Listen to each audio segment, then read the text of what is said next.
அனைத்து முருக பக்தர்களுக்கும் வணக்கம். ஓம் சரவண பவ. வெற்றிவேல் முருகனுக்கு அரோகரா. வேலுண்டு வினையில்லை, மயிலுண்டு பயமில்லை, குகனுண்டு குறையில்லை, கந்தனுண்டு கவலை இல்லை.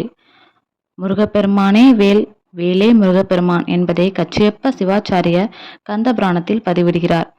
அதனால வேல் வேறு முருகன் வேறு அல்ல. துள்ளி வரும் வேலை கண்டால் துஷ்டர்கள் விலகி ஓடுவார்கள். அருணகிரிநாதர் அருளிய வகுப்புகள்ல வேல் வகுப்பு நோய் தீர்க்கும் அரிய மருந்து. இதுல இருக்கக்கூடிய 16 பாடல்களை முன்பின்னாகவும் திரும்ப திரும்ப மாற்றி வரும்படியும் 64 பாடல்களாக வேல்மாறல் மகா மந்திரமாக அருளியவர் வள்ளிமலை சச்சிதானந்த சுவாமிகள். வேல்மாறல் பாராயணம் உடற்கோளாறுகளை மட்டுமல்ல, மனக்கோளாறுகளையும் தீர்க்க வல்லது. இந்த வேல்மாறல் மகா மந்திரமானது எதிரிகள் பயத்தை போக்கும், பகை நீக்கும், நாள்பட்ட நோயினை தீர்க்கும். இப்படிப்பட்ட வேல்மாறலின் பொருளை எளிமையாக பார்க்கலாம். முதல் பாடல். திருத்தணியில் உதித்து அருளும் ஒருத்தன் மலை விருத்தன் எனது உளத்தில் ஊரை கருத்தன் மயில் நடத்துகுகன் வேலே.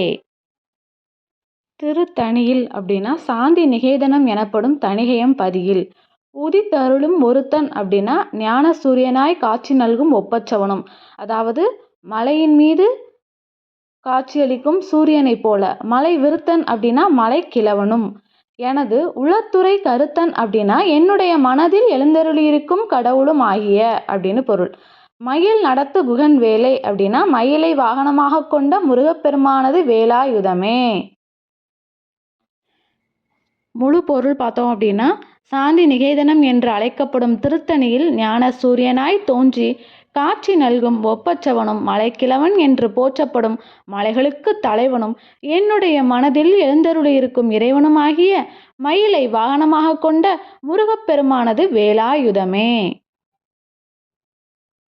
இரண்டாவது பாடல். பருத்த முளை சிறுத்த இடை வெளுத்த நகை கருத்த குழல் சிவத்த இதழ் மரச்சிறுமி விழிக்கு நிகராகும். இதுல பருத்த முளை அப்படின்னா பெருத்திருக்கும் தனபாரங்களையும், அதாவது மார்புகளை குறிக்குது. சிறுத்த இடை அப்படின்னா நுண்ணியதாக ஒடுங்கி இருக்கும் இடையையும், வெளுத்த நகை அப்படின்னா வெண்மை நிறம் வீசும் பற்களையும், கருத்த குழல் அப்படின்னா கருமை நிறம் கொண்ட கூந்தலையும், சிவத்த இதழ் அப்படின்னா சிவந்த உதடுகளையும் உடைய மரச்சிறுமி அப்படின்னா வீரம் மிக்க வேடர்குல திலகமாகிய வள்ளி பிராட்டி. விழிக்கு நிகராகும் அப்படின்னா வள்ளி பிராட்டியினுடைய திரு கண்களுக்கு ஒப்பாகும் குகன் வேலே அப்படின்னு பொருள். பெருத்திருக்கும் தனபாரங்களையும், நுண்ணியதாக ஒடுங்கி இருக்கும் இடையையும், வெண்மையான பற்களையும், கருமையான கூந்தலையும், சிவந்த உதடுகளையும் உடைய வீரமான வேடர்குலச் சிறுமி வள்ளி நாயகியின் கண்களுக்கு நிகராகும் வேலே. இதுல பெருத்த தனபாரங்கள், அதாவது பருத்த முளைன்னு ஏன் அருணகிரிநாதர் குறிப்பிடுறாரு அப்படின்னா, ஒரு குழந்தையோட நோய் குணமாக தாயானவள் அவள் மருந்து சாப்பிட்டு தன்னுடைய முளை வழியே அந்த குழந்தைக்கு தாய்ப்பால் ஊட்டி குணப்படுத்துவது உலக இயல்பு. அதுபோல உலகத்து உயிர்களின் பிணிகளை எல்லாம் போக்க வேண்டிய பால் அமுதம் நிரம்பிய தனங்களை, அதாவது மார்புகளை உடைய வள்ளி பிராட்டி உலக மாதாவாக இருக்கிறார். அனைத்து ஜீவராசிக்கும் பால் ஊற்றனால பருத்த முளை அப்படின்ட்டு அருணகிரிநாதர் குறிப்பிடுறாரு. சிறுத்த இடை அப்படின்னா இல்லை என்று சொல்வது தன் இடையல்லவா அப்படிங்கிற போல வள்ளி நாயகியின் இடை மிகவும் சிறுத்துள்ளது அப்படிங்கிறது அருணகிரியாருடைய வாக்கு. பிறவி தலையை நீக்கி இருள் அகற்றி ஒளி கொடுக்கும் என்பதால் வள்ளியம்மையின் பற்கள் மாசற்ற வெண்மையோடு வெளுத்த நகையாய் உள்ளது. அதான் வெண்மையான பற்கள் வெளுத்த நகை அப்படின்னு சொல்றாரு. இறைவனை புகழ்ந்து போற்றாதவர் உள்ளம் இருள் கப்பி கிடக்கும் வள்ளி நாயகியின் கருமையான கூந்தலை போல அப்படின்னு சொல்றாரு. அதான் கருத்த குழல். முருகனின் அரிய பெரிய பெருமைகளை பேசும் செழுமையான உதடுகளை சிவத்த இதழ் அப்படின்னு சொல்றாரு. பொதுவா பெண்களோட உதடுகளை கொவ்வை பழத்திற்கு ஓமையா சொல்லுவாங்க. மூன்றாவது பாடல். பணக்கை முக படக்கரட மதத்தவள கஜக்கடவுள் பதத்து இடும் நீ களத்து முளை தெரிக்கவரமாகும். பனைக்கை பனைமரம் போன்று நீண்டு தொங்கும் துதிக்கை. முகப்படம் முகத்தில் அணிந்த சித்திர வேலைப்பாடு அணிந்த சீலை. கரட மதம் 2 கபால மத நிறையும். தவள அப்படின்னா வெண்ணிறம், கசம் அப்படின்னா கஜம் யானையை குறிக்குது. இங்கே ஐராவதம் அப்படிங்கிற யானையை குறிக்குது. கடவுள், எந்த கடவுள் அப்படின்னா ஐராவதம் எனும் யானையை வாகனமாக கொண்ட இந்திரன். பதத்து இடு, இந்திரனுடைய கால்களில் சூரபத்மனால் இடப்பட்ட.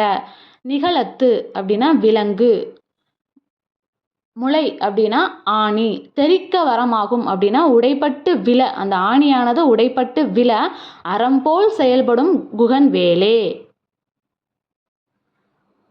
பொருள்: பனைமரம் போல் நீண்ட துதிக்கை, சித்திரங்களோடு விளங்கும் அலங்கார துணியை அணிந்துள்ள முகம், கன்னங்களிலிருந்து ஒழுகும் மதநீர் பெருக்கம் ஆகியவற்றோடு வெண்மை நிறம் வாய்ந்த யானையாக திகழும் ஐராவதத்தின் அதிபதியான இந்திரனது கால்களில் சூரபத்மனால் பூட்டியிருந்த விலங்கில் அதனை பூட்டுவதற்கு ஆதாரமாக இருந்த ஆணியை தெறிக்க செய்யும் வேல் ஆற்றல் மிக்க அறமாகும்.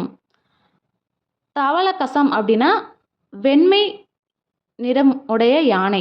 தவளம் அப்படின்னா வெண்மை, கசம் அப்படின்னா யானை. பாற்கடலில் தோன்றியதால் பால் போன்ற வெண்மை நிறம் கொண்ட ஐராவதம் யானையை இது குறிக்குது.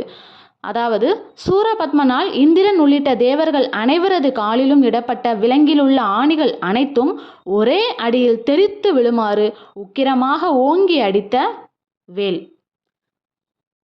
அதாவது அஞ்ஞானத்தில் மூழ்கி தக்கன் யாகத்தில் கலந்து கொண்டு சிவனது கோபத்திற்கு ஆளானதால் ஏற்பட்ட சோதனையில் இருந்து காத்தது வேல் எனும் ஞான சக்தி. இதுதான் இந்த பாடலுடைய பொருள். 4வது பாடல். பழுத்தமுது தமிழ் பலகை இருக்கும் ஒரு கவிப்புலவன் இசைக்கு உருகி வரை குகையை இடித்து வழி காணும்.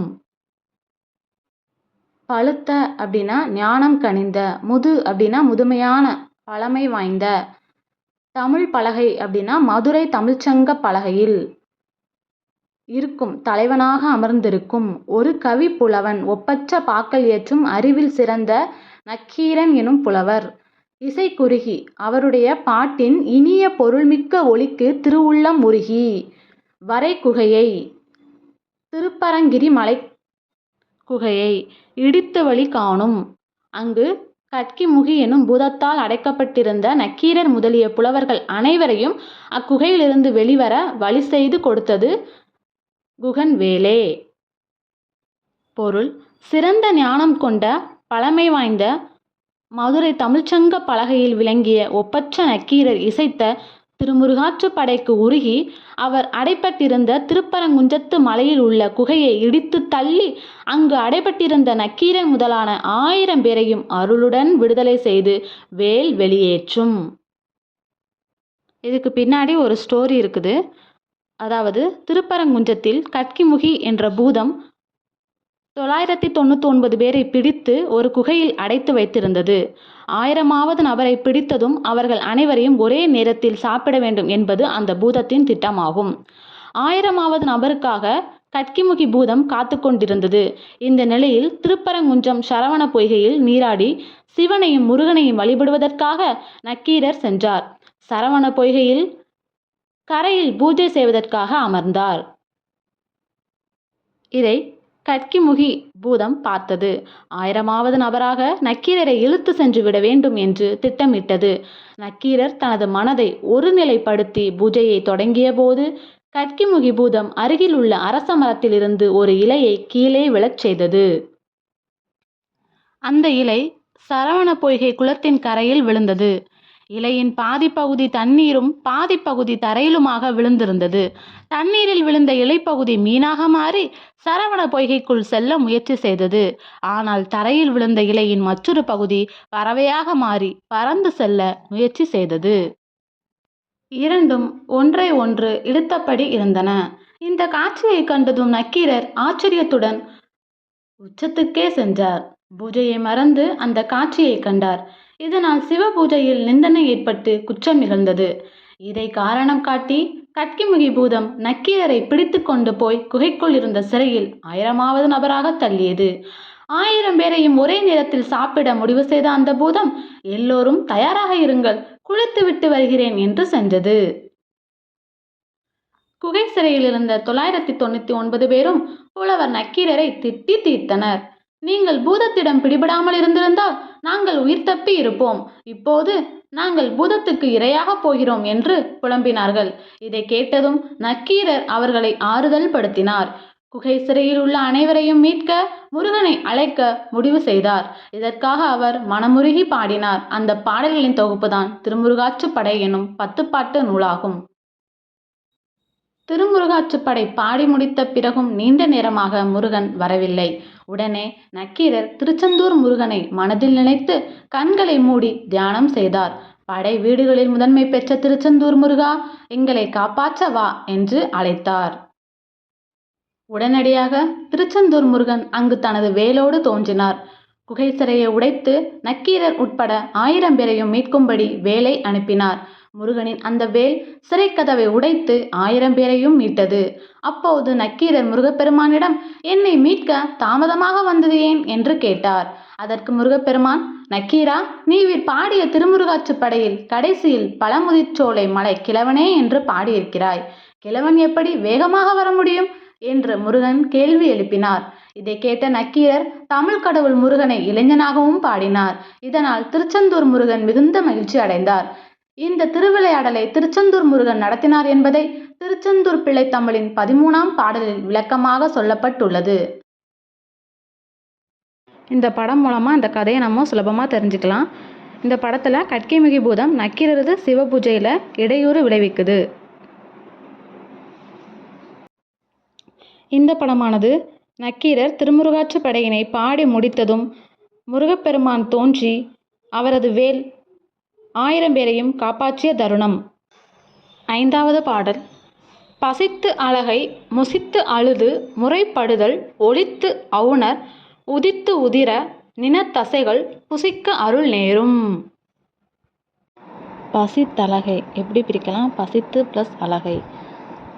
பசித்து அப்படின்னா பசி கொண்டு, அழகை அப்படின்னா பேய்கள், முசித்து மெலிந்து, அழுது அப்படின்னா அழுது புலம்பி, முறைப்படுதல் ஒழித்து எங்கள் பசி தாங்க முடியவில்லையே என முறையிடுதலை அறவே நீக்கி, அவுணர் அப்படின்னா அசுரர்களின்.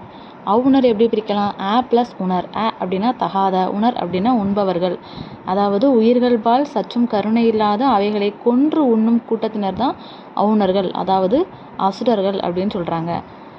தூய காய்கறிகளை விடுத்து ஒழுக்கமின்றி மாமிசம் உண்பவர்களின் உடலையே அவுணர்கள், அசுரர்கள் அப்படின்னு சொல்கிறாங்க. உரத்து உதிரம் அப்படின்னா உடலின் இரத்தம் தோய்ந்த, நினத்தசைகள் அப்படின்னா கொழுப்போடு சேர்ந்த மாமிசத்தை, நினம் அப்படின்னா மாமிசத்தை குறிக்குது, புசிக்க அப்பேய்கள் உண்ண, அருள் நேரும் அப்படின்னா மரக்கருணையால் அருளை சேர்க்கின்ற குகன் வேலே. பொருள். அதிகமான பசியால் மெலிந்து அழுது புலம்பி ஐயோ பசி தாங்க முடியவில்லையே என்ற முறையிடுதலை நீக்கி அசுரர்களின் உடலில் இரத்தம் தோய்ந்த கொழுப்போடு சேர்ந்த மாமிசத்தை உண்ணுவதற்கு பேய்களுக்கு அருள் கொடுக்கும் மரக்கருணை கொண்ட வேலே என்பது இப்பாடலின் பொருள்.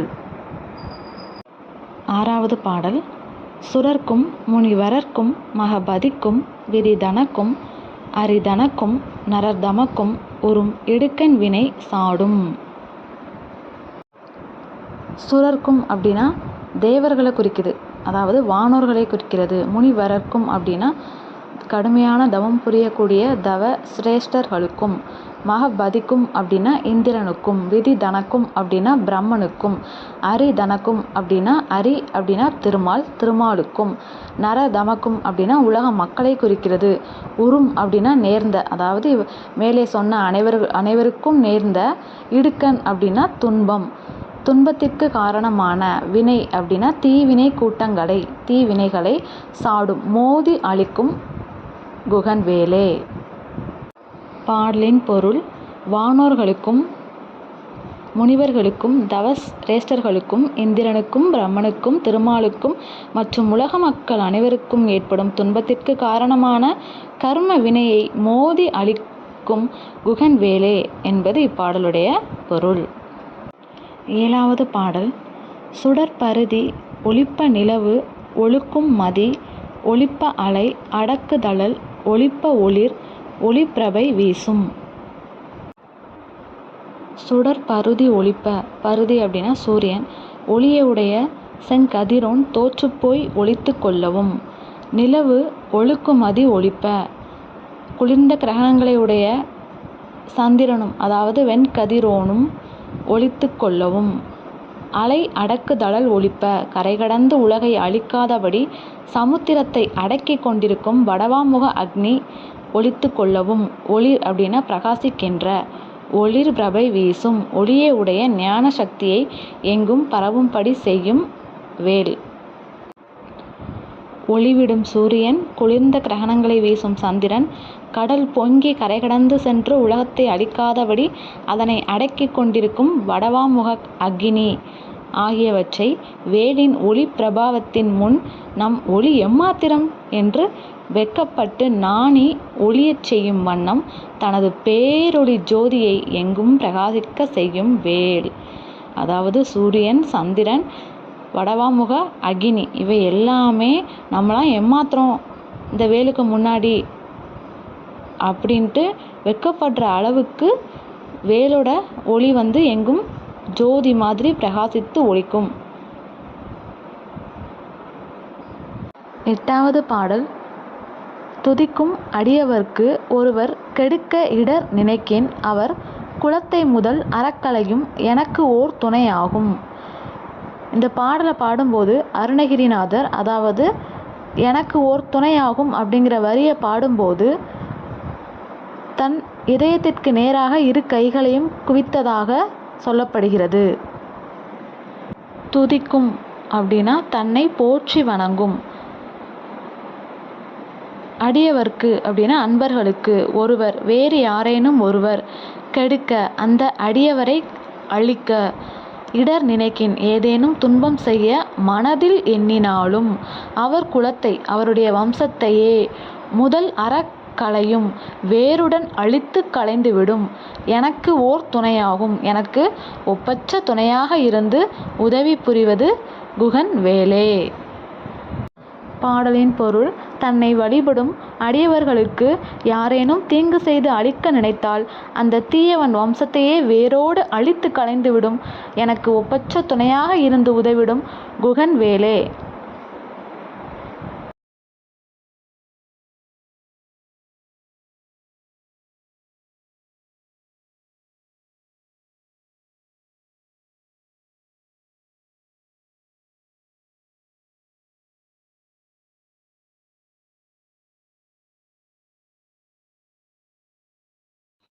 ஒன்பதாவது பாடல். சுழற்கரிய திருப்புகழை உரைத்தவரை அடுத்த பகை அறுத்து எரிய உருக்கியலும் அறத்தை நிலை காணும். சுழற்கரிய அப்படின்னா அருமை பெருமைகளை அளவிட்டு சொல்ல இயலாத. திருப்புகழை அப்படின்னா இறைவனது அருள் சம்பந்தப்பட்ட திருப்புகழ் எனும் பாடல்களை. உரைத்தவரை அப்படின்னா விருப்பமுடன் பாடியவரை, செப்பியவரை. அடுத்த பகை நெருங்கி வரும் பகை நிலைமையை அறுத்தெறிய வேருடன் அறுத்து எறிவதற்கு உருக்கியலும் உக்கிரத்துடன் புறப்படும் அறத்தை நிலை காணும் தர்மத்தை நிலைபெறச் செய்யும் குகன் வேலே. சொல்லிலடங்காத அருமை பெருமைகளை கொண்ட முருகன் புகழ் பாடும் திருப்புகழை மனமகிழ்ந்து விருப்பத்துடன் உரைத்து பாராயணம் செய்யும் அன்பர்களை நெருங்கி வரும் பகையை வேருடன் அறுத்து எறிவதற்கு உக்கிரமாக வீறு கொண்டு புறப்படும் தர்மத்தை நிலைநாட்டும் குகன் வேலே. திருத்தணி திருப்புகழ்ல அழகான ஒரு பாடல் இருக்கு. சினத்தவர் முடிக்கும், பகைத்தவர் குடிக்கும், செகுத்தவர் உயிர்க்கும், சினமாக சிரிப்பவர் தமக்கும், பழிப்பவர் தமக்கும், திருப்புகழ் நெருப்பென்று அறிவோம் யாம். 10வது பாடல்.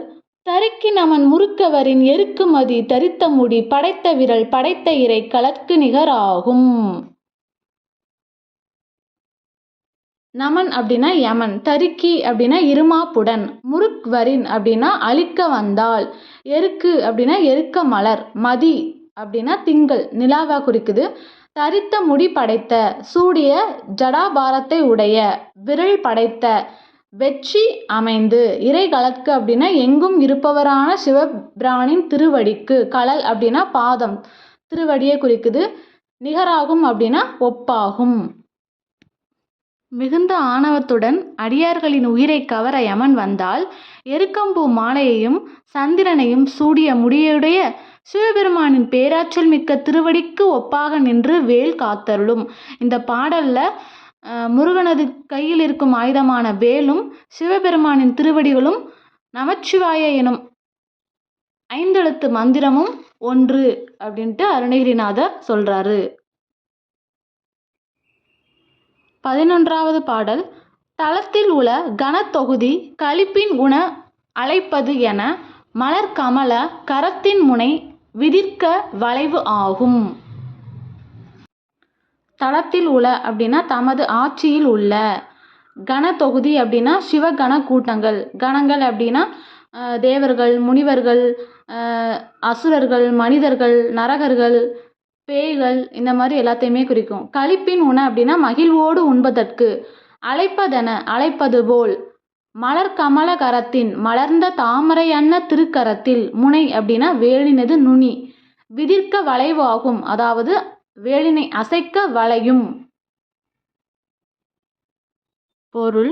உலகத்தில் உள்ள எல்லா கணங்களும் பெருமகிழ்ச்சி பெறும் அளவுக்கு உணவளிக்க நேரிடும் போது மலர்ந்த தாமரை மலருக்கு ஒப்பான முருகன் திருக்கரத்தில் இருந்தபடியே அவர் அதன் நுனியை லேசாக அசைத்தவுடன் உணவுப் பொருட்களை வளைத்து கொண்டு சேர்த்துவிடும் குகன்வேல். அதாவது வேலானது பசியை போக்கும், வறுமையின்றி வாழ வைக்கும், நமது கருத்தறிந்து முடிக்கும், நாம் நினைப்பதையெல்லாம் நிறைவேற்றும். அதாவது தன்னை வழிபடும் கணங்களுக்கு உணவளிக்க அழைக்கும் நேரம் முருகவேல் தனது கை விரல்களை அசைக்கும் பொழுது அவனது கையில் உள்ள வேலாயுதமும் வளைந்து பாவென்று அழைப்பது போல் செயல்படுவதாக அருணகிரியார் கண்ட காட்சி. யாருக்கும் எதுக்கும் வளைந்து கொடுக்காத வேலாயுதம் முருகனுடைய அடியவர்கள் உணவு உண்பதற்காக இறைவன் கை வளைந்து அழைப்பது போல தானும் சற்று வளைந்து அழைக்கிறது என்பது இலக்கண வகைப்படி தற்குறிப்பேற்றணி என்றாலும் அருணகிரி வாக்கு நயத்தால் இது ஒரு ஆன்மீக அற்புதம்னே சொல்லலாம். 11வது பாடல். தனித்து வழி நடக்கும் எனது இடத்தும் ஒரு வளத்தும் இருபுறத்தும் அருகு அடுத்து இரவு பகச்சுணையது ஆகும். தனித்து அப்படின்னா துணையின்றி தன்னந்தனியாக, வழி நடக்கும் அப்படின்னா வழியில் நடக்கின்ற, எனது இடத்தும் என்னுடைய இடப்பக்கமும், ஒரு வலத்தும் ஒப்பற்ற வலதுபுறத்தும், இருபுறத்தும் முன்னும் பின்னுமான 2 பக்கங்களிலும், அருகு அடுத்து அண்டையில் நெருங்கி அருகாமையில் நெருங்கி, இரவு பகல் துணையதாகும், இரவு காலத்திலும் பகல் காலத்திலும் துணையாக இருந்து என்னை காப்பாற்றும் குகன்வேல். பாடலோட பொருள். துணையின்றி தனியாக செல்லும் போது எனது வலது இடது பக்கங்களிலும் முன்பின் பக்கங்களிலும் உடனின்று இரவு பகல் எப்போதும் வேல் துணையாக நின்று என்னை காக்கும். அதாவது முருகனை தரிசிக்கும் ஆசையால் இரவென்றும் பகலென்றும் பாராமல் தன்னந்தனியே காட்டு வழியிலெல்லாம் செல்லும் போது தன்னை கைவிடாது காப்பது குகன்வேலே என்கிறார் அருணகிரியார். அள்ளும் பகலும் இடைவிடாது வேலும் மயிலும் துணை என்று கூறும் அடியவர்க்கு எப்போதும் முப்போதும் துணையாக வேலாயுதம் இருக்கும் என்பதை அருணகிரிநாத சுவாமிகள் நமக்கு தெளிவுபடுத்துகிறார். 13வது பாடல். சலத்து வரும் அரக்கருடல் கொழுத்து வளர் பெருத்த குடர் சிவத்த தொடை எனச் சிகையில் விருப்பமொடு சூடும். சலத்து வரும் அரக்கருடல் அப்படின்னா கோபப்பட்டு வருகின்ற அசுரர்களின் உடம்பில், கொழுத்து வளர் பல தகாத உணவு வகைகளை உண்டு கொழுப்படைந்து வளர்ந்துள்ள, பெருத்த குடர் பெருத்திருக்கின்ற குடல்களை, சிவத்த தொடை அப்படின்னா சிவத்த பூமாலை போல, தொடை அப்படின்னா மாலையை குறிக்குது, சிகையில் விருப்பமோடு சூடும் தன் உச்சியில் பிரியத்துடன் சூடிக்கொள்ளும் குகன்வேல்.